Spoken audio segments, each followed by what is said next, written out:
بسم اللہ الرحمن الرحیم۔ السلام علیکم ورحمۃ اللہ وبرکاتہ۔ ایک ولی اور ایک شیر کا واقعہ۔ اگر آپ نے ابھی تک میرے چینل کو سبسکرائب نہیں کیا تو کائنڈلی سبسکرائب کریں اور بیل آئیکن کو کلک کریں تاکہ ہر آنے والی نیو ویڈیو آپ کو سب سے پہلے مل سکے۔ سیدنا حسن بصری رحمۃ اللہ علیہ فرماتے ہیں، میں ایک متقی پرہیزگار شخص کے جنازے میں شریک ہوا، اسے بصرہ کے قبرستان میں دفن کیا گیا۔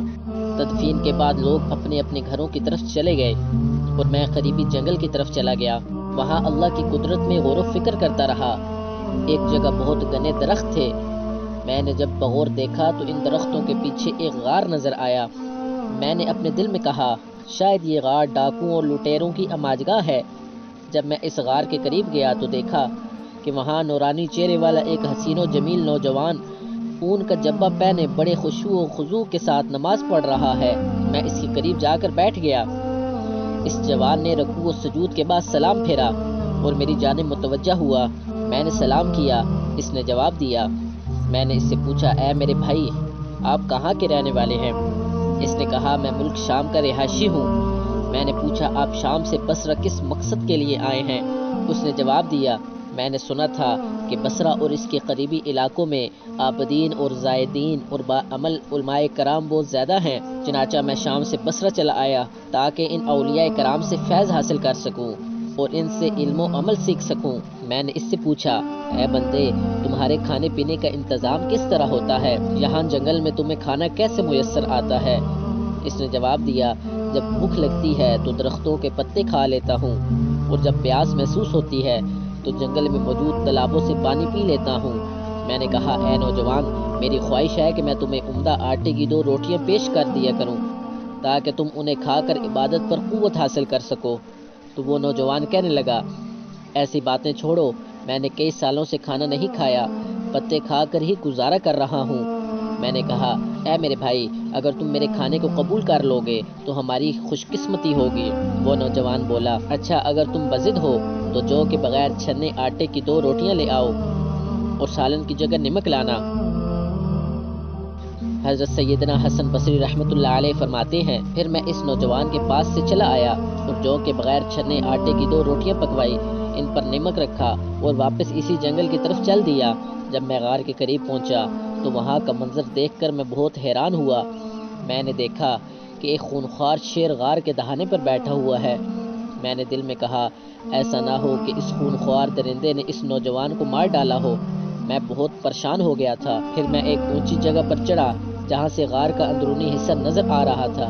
مجھے یہ دیکھ کر بڑی خوشی ہوئی کہ الحمدللہ وہ نوجوان صحیح سالم ہے اور اپنے رب کی بارگاہ میں سر بسجود ہے۔ میں نے بلند آواز سے اسے پکارا، اے میرے بھائی، تجھے کیا ہو گیا کہ تو اپنے آس پاس کے حالات سے بھی بے خبر ہے؟ شاید عبادت الہی میں مشغولیت کی وجہ سے تجھے باہر کے حالات کی خبر نہیں۔ میری یہ آواز سن کر اس نوجوان نے نماز میں تخفیف کی اور سلام پھرنے کے بعد کہنے لگا، اے اللہ کے بندے، تم نے ایسی کیا چیز دیکھ لی جس کی وجہ سے تم اتنے پریشان ہو رہے ہو؟ تو میں نے کہا، وہ دیکھو، غار کے دہانے پہ ایک خونخوار شیر گھات لگائے بیٹھا ہے اور ایسا لگتا ہے کہ وہ ابھی حملہ کر دے گا۔ اس نے مجھے مخاطب کرتے ہوئے کہا، اے خدا کے بندے، اگر تو اس ذات سے ڈرتا جس نے اس شیر کو پیدا کیا ہے تو یہ تیرے لیے بہت بہتر تھا۔ پھر اس نوجوان نے شیر کی طرف توجہ کی اور کہا، اے درندے، بے شک تو اللہ کے کتوں میں سے ایک کتا ہے۔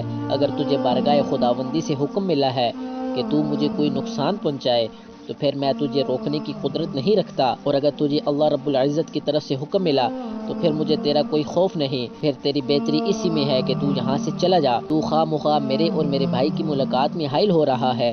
ابھی اس نیک خصلت نوجوان نے اپنی بات مکمل بھی نہ کی تھی، وہ شیر دہاڑنے لگا اور دم ہلاتا ہوا وہاں سے اس طرح بھاگا جیسے اسے اپنا کوئی شکار نظر آ گیا ہو۔ جب شیر وہاں سے چلا گیا تو میں اس نوجوان کے پاس آیا اور یہ کہتے ہوئے 2 روٹیاں اس کے سامنے رکھ دی کہ اے میرے دوست، جو چیز تو نے طلب کی تھی وہ حاضر ہے۔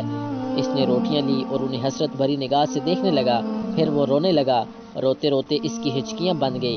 پھر اس نے روٹیاں نیچے رکھ دی اور آسمان کی طرف دیکھتے ہوئے کہنے لگا، اے میرے پروردگار، میں تجھے تیرے عرش عظیم کا واسطہ دے کر التجا کرتا ہوں کہ اگر تیری بارگاہ میں میرا کچھ مرتبہ و مقام ہے اور میں تیری بارگاہ میں مردود نہیں بلکہ مقبول ہوں، تو اے میرے اللہ، مجھے اپنے قرب خاص میں بلا لے اور میری روح قبض فرما لے۔ حضرت سیدنا حسن بصری رحمۃ اللہ علیہ فرماتے ہیں ابھی اس نوجوان نے یہ دعا مکمل ہی کی تھی کہ فوراً اس کی بے قرار روح اس دنیاوی زندگی کی قید سے آزاد ہو کر عالم بالا کی طرف پرواز کر گئی۔ میں واپس اپنے علاقے میں آیا اور چند متقی و پرہیزگار لوگوں کو جمع کیا تاکہ ہم اس نوجوان کی تجزیہ و تکفین کر سکیں۔ میں اپنے ان ساتھیوں کو لے کر غار کی طرف چل دیا۔ جب ہم وہاں پہنچے تو دیکھا کہ غار میں تو کوئی بھی موجود نہیں۔ جس خوش نصیب نوجوان کی لاش کو میں ابھی یہاں چھوڑ کر گیا تھا، اب وہاں اس کا نام و نشان بھی نہ تھا۔ میں بہت حیران و پریشان تھا کہ آخر اس کی لاش کہاں غائب ہو گئی۔ اچانک مجھے ایک غیبی آواز سنائی دی۔ کوئی کہنے والا کہہ رہا تھا، اے ابو سعید، یہ حضرت حسن بصری رحمۃ اللہ علیہ کی کنیت تھی، اپنے رفقا سے کہو کہ وہ واپس چلے جائیں۔ اب اس نوجوان کی لاش کبھی نہیں ملے گی کیونکہ اس کی لاش کو یہاں سے اٹھا لیا گیا ہے۔